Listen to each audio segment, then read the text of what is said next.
Well, hi there. Hello, hello, and welcome. Today, we're gonna be starting off where we left last time.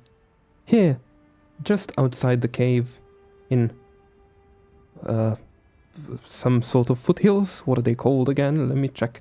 Wayfarer foothills. The adventure, which we started off last time, continues. With me, Aegis, you, the wonderful person watching this, and of course, Loha, our little protagonist over here.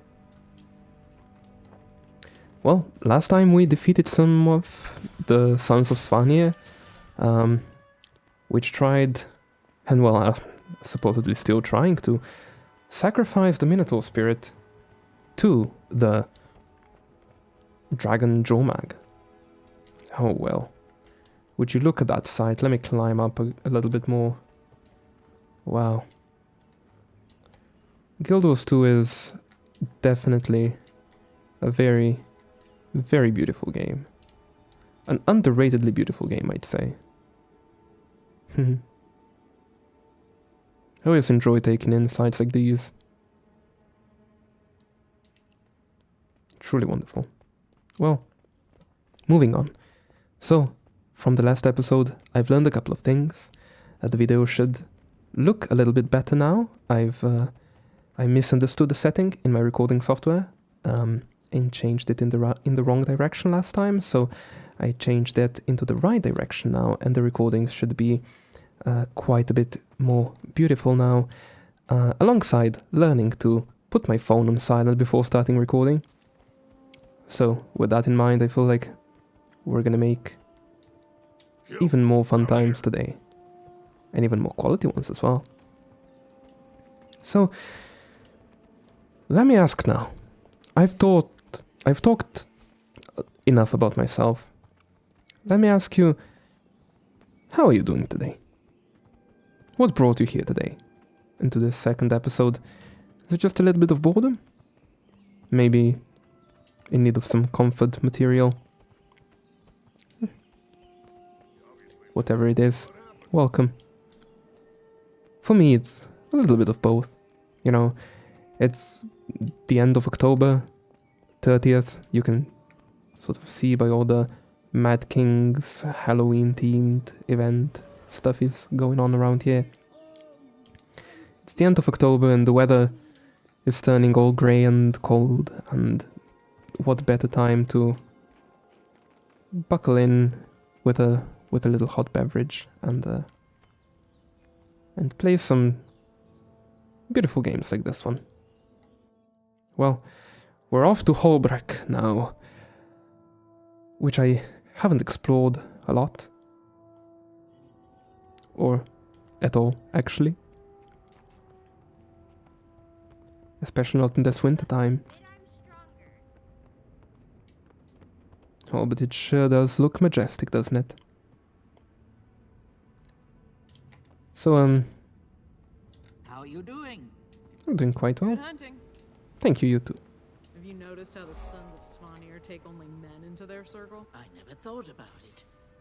Is that because they don't like females, or because females don't like them? I've heard a few of them talking. They say females cannot survive dragons' tests. In my younger days, I would have taken that challenge. Praise Raven's wisdom that you're not that rash anymore. I think it's both, actually. I think they don't like women and women don't like them. And that's definitely their problem. There's a merchant here. I don't know what they sell. Let's check them out. Greetings, hero. Today, the world is one day older, which makes it quite old. If you're here to celebrate our time in Tyria, I have just a thing. If you can bring me proof of your deeds. So what do you have? Oh, so she trades proof of legends for really cool skins. Well, well, well. That's quite something, wouldn't you say? Wow, what an armor.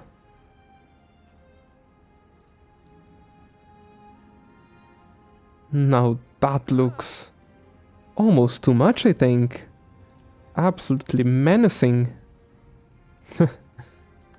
Well, I'll just sell you some of my junk and be on my way. Thank you very much. I can't afford that. That's, yes, there's the waypoint. I thought I saw one. It's always a good idea in Guild Wars 2 to grab the waypoints as fast as possible. Even though in this playthrough, I'm planning on not doing much fast traveling, if any at all. Just sort of the necessary one, and maybe, you know, when you need to get from point A to a point B that's very far away, then yes, I'll take a hitch. Or alternatively, I could use some of my mounts. Now I don't have all of the mounts, because I haven't ever really finished the Path of Fire story yet.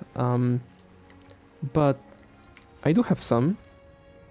I've got the Skimmer, the Springer, and the Raptor. And so I'm gonna try to avoid using them too much as well, because I just do like walking just in general in games.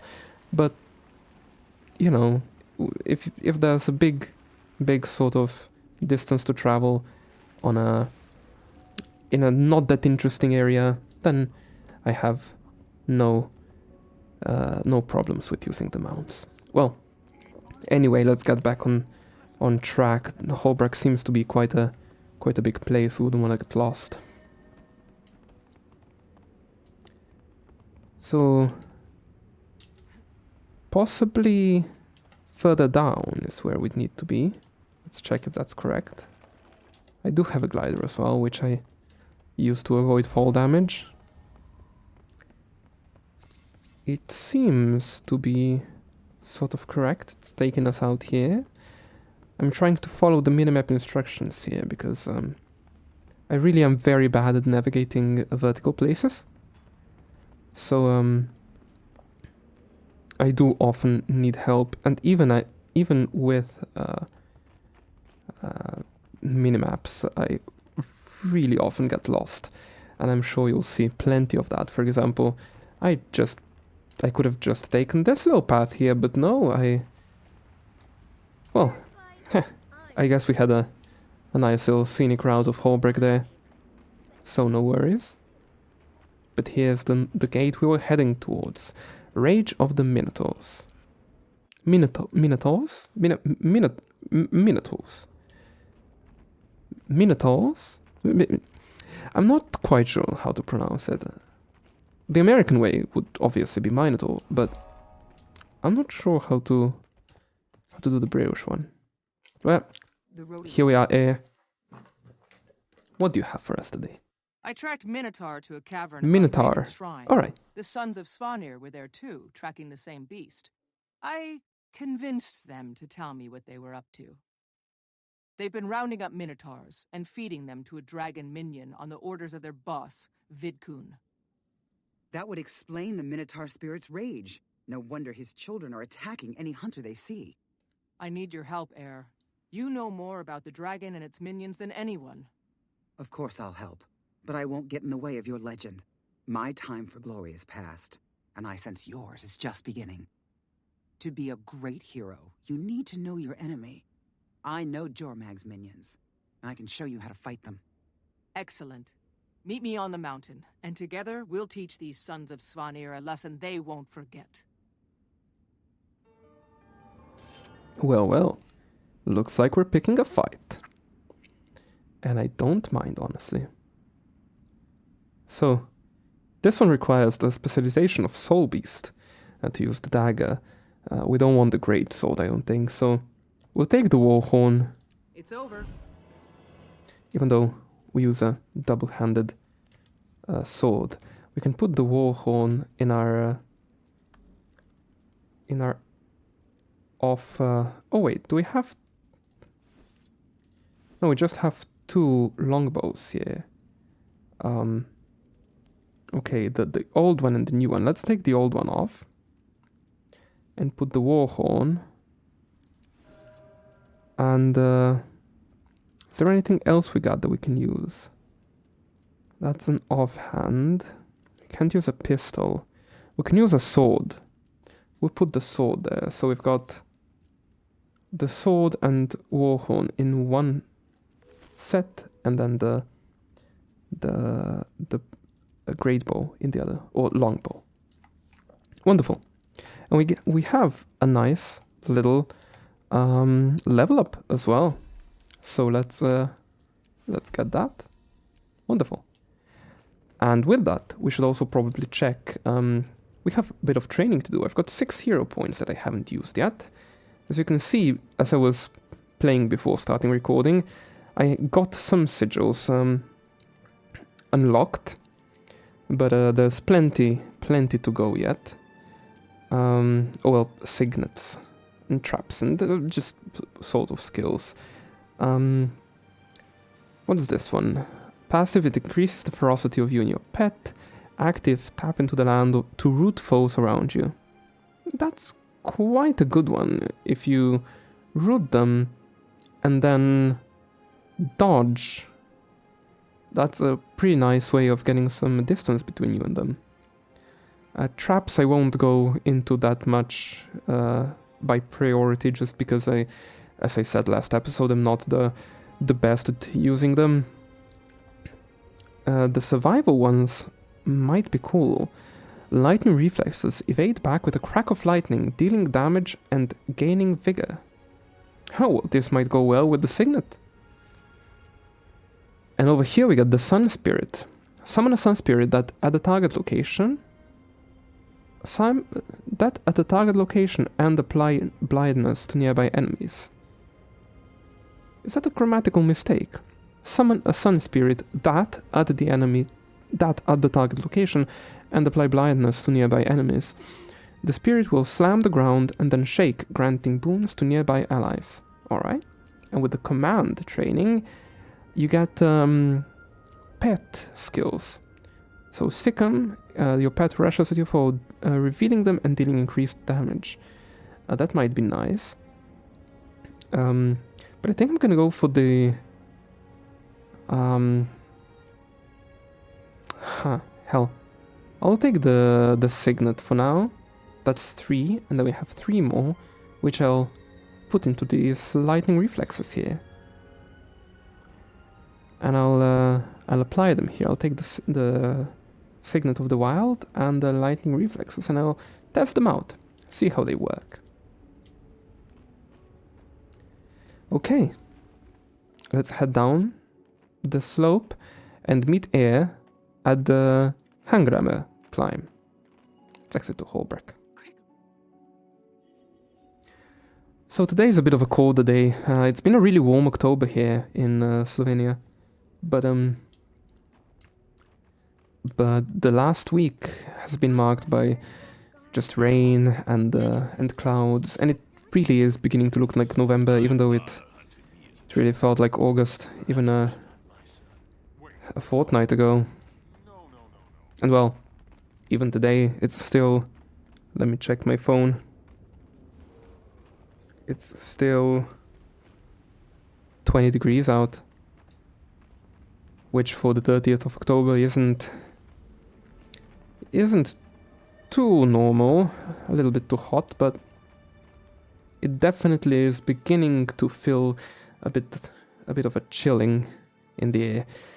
So I've got my comfy sweater on, and it's gonna be about time to bust out the cotton socks as well. Oh well, the wool socks, I meant to say. So where would be this Hangrammer climb here that we're talking about? Oh, up there. So that would be... That'd be where we were... Where we dealt with the Sons of Svanir. Right, let's climb up. And I'm sure there's gonna be nothing standing in our way.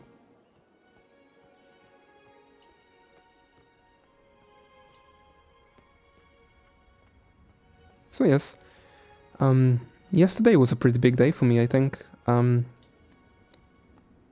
If you don't know me, let me tell you that I am, even though I study archaeology as a profession, I am in my spare time a composer. and I'm just an all-around musician. Oh, we should have taken the pass there. Ah, do you think we could climb up here? Let's give it a shot.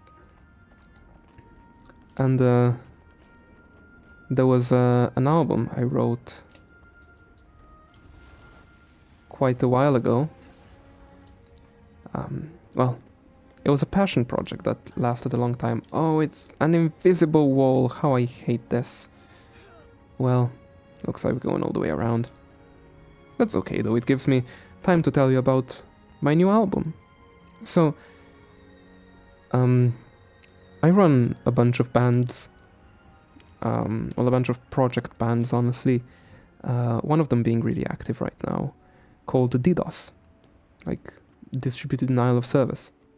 And it's a gaijin rock band, which you might know as the genre which Area 11 used to play back in the day. Now, if you don't know who Area 11 are, they're a little bit of a niche British band that were associated quite deeply with the Oxcast back in the day. But ever since they've parted with the Oxcast on a regular basis, they've grown out of their gaijin rock roots and sort of just became a standard rock band. And they still make some pretty good music, but their debut album, All the Lights in the Sky, I think is universally accepted as the best one. And it's an album that shaped my childhood and my early teenage years quite deeply. So, naturally, I decided that I want to do that too. And I started writing one. And that was back in, I want to say, 2017, when I started writing the first songs. And last year, or maybe, yeah, almost 2 years ago, during the COVID lockdown times, I finished the album. And it was a great relief to finish writing it, but I still didn't have anyone to actually play it with. So only the last year I really found myself a band, and it's a great bunch of people. There's 5 of us. I sing and write the lyrics and music, and then I've got 2 guitarists, which also do the backing vocals, and then a bassist and a drummer. And yesterday, finally, the first recordings happened for the album, and that was very exciting. Let's try out the new signets, yeah. And then, bam. Ooh, that sounds quite awesome. And it looks quite awesome as well. We had a nice little ground effect there of nice flowers and things. I'm gonna have to try that on level ground. Let's also get this aspen sapling since we're here. But yeah, so the first recording started yesterday, yes. And it was bass. A bit unorthodoxly. We'll be recording them in a weird sequence. The bass being first, then coming vocals, then the guitars, and then drums at the end, which, call me a fool, might be a bad idea, but we will yet see. For now, let's continue the story. A trap foiled? Oh, I like that art, that's awesome. I never saw that one before. Eir, hello there. We're close, but so are the Sons of Svanir. I see multiple trails overlapping Minotaurs. They're closing in. The Sons are moving in small parties. If we're careful, we can take out one group at a time before they even notice. Cunning tactics. I like it. Assuming careful doesn't mean gentle. Absolutely not. Just don't draw any attention to yourself. Apart from that, we can hit them as hard as we like. That's what I wanted to hear. Let's get started. Alright. Well, we better be fast here. Otherwise we're risking one of our beloved spirits. And we need to save them. Then there are... Tracking a spirit through snow is harder than I thought. Spread out and pick up the trail. Harder than you thought, huh? Well, let's go get them. Oh, stepped into a trap. That's terrible timing. Alright, let's get in. I need a moment. That was quite effective. Let's get this one.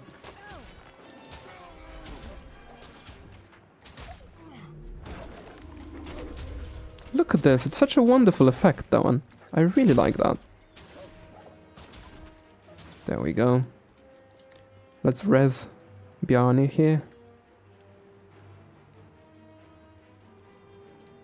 And Linnea as well. Wonderful. Be careful, everyone. There's traps everywhere.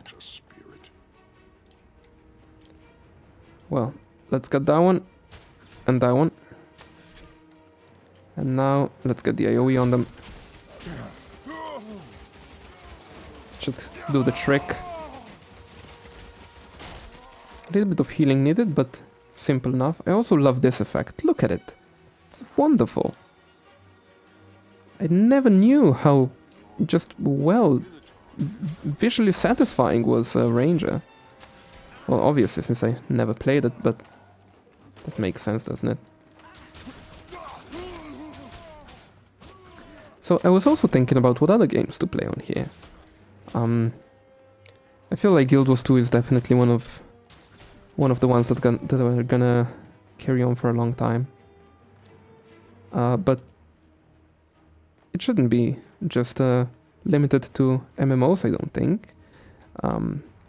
Especially with Guild Wars 2 being, I think, the most cozy MMO out there. Final Fantasy XIV might be one as well, but that one's a bit more stressful. You see, I don't generally like group content too much. Easy, Garm. There it is. The spirit of Minotaur. The Sons of Svanir have it surrounded. Not for long. Hey! The Minotaur spirit is under our protection.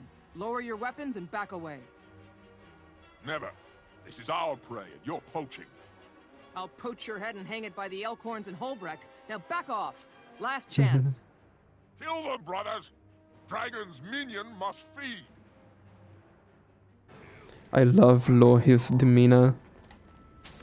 She's such a savage, and I mean that in the best sense possible. Let's try to pull as many as we can. That's the ballista operator. We should probably hunt him down first. There we go. Let's heal up, get that AoE going.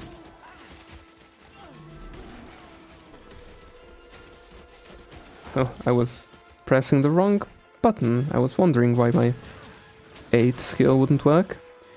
See, I've got the Razor Naga Trinity, so I'm using I'm triggering the skills from my hotbar. I mean from my mouse, which is really handy. But sometimes